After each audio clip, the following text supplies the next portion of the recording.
حکایت حضرت داؤد علیہ السلام اور سرخ کیڑا۔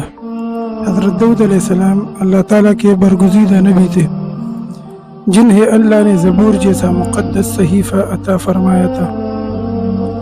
آپ کی عبادت گاہ میں ہر وقت اللہ تعالیٰ کی حمد و ثنا اور تلاوت کی روح پرور کیفیت چائی رہتی تھی۔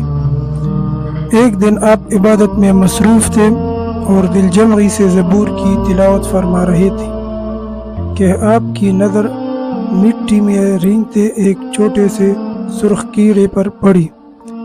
یہ کیڑا نہایت ہی معمولی اور بظاہر بے مقصد سا دکھائی دے رہا تھا۔ حضرت داؤد علیہ السلام کے دل میں خیال آیا کہ آخر اللہ تعالیٰ نے اس بے ضرر، کمزور اور حقیر سے کیڑے کو کیوں پیدا فرمایا ہے۔ یہ سوچ آنا تھا کہ اللہ تعالیٰ نے اس کیڑے کو بولنے کی طاقت عطا فرما دی۔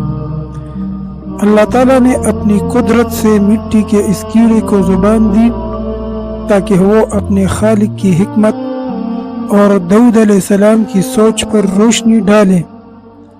سرخ کیڑے نے حضرت داؤد علیہ السلام کو مخاطب کرتے ہوئے عرض کیا، اے اللہ کے نبی، آپ مجھے حقیر اور بے مقصد سمجھ رہے ہیں، لیکن اللہ تعالیٰ نے مجھے بھی ایک خاص مقصد کے لیے پیدا فرمایا ہے۔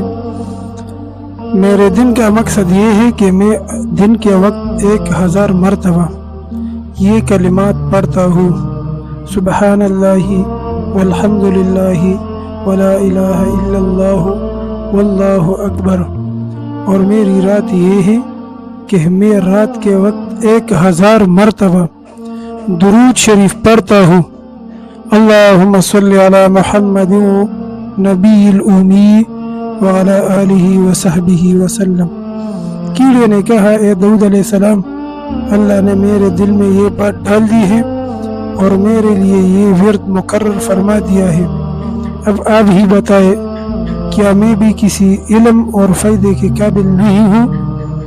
کیا میں بھی اللہ تعالیٰ کے ذکر سے محروم ہوں؟ یہ کلمات سن کر حضرت داؤد علیہ السلام پر ایک عجیب سی کیفیت طاری ہو گئی۔ آپ کو اپنی سوچ پر ندامت ہوئی۔ آپ نے محسوس کیا کہ اللہ تعالیٰ کی تخلیق میں کوئی چیز بے مقصد یا بے فائدے نہیں ہوتی، چاہے وہ کتنی ہی چھوٹی یا معمولی کیوں نہ ہو۔ آپ کا دل اللہ کے خوف سے بھر آیا۔ آپ نے اللہ تعالیٰ کے حضور فوراً توبہ کی اور اپنی سوچ پر شرمندگی کا اظہار کیا۔ یہ حکایت ہمیں ایک عظیم سبق سکھاتی ہے کہ اللہ تعالیٰ کی ہر مخلوق، خواہ وہ کتنی ہی چھوٹی کیوں نہ ہو، کسی نہ کسی مقصد کے تحت پیدا کی گئی ہے۔ ہم انسان اکثر ظاہری شکل و صورت، طاقت یا علم کی بنیاد پر دوسروں کو حقیر سمجھتے بیٹھتے ہیں، لیکن حقیقت یہ ہے کہ بعض اوقات اللہ کے قربت اور ذکر میں وہ چھوٹی مخلوق بھی ہم سے آگے نکل جاتی ہے۔ یہ حکایت انسان کے تکبر کو توڑتی ہے اور عاجزی و انکساری کا درس دیتی ہے۔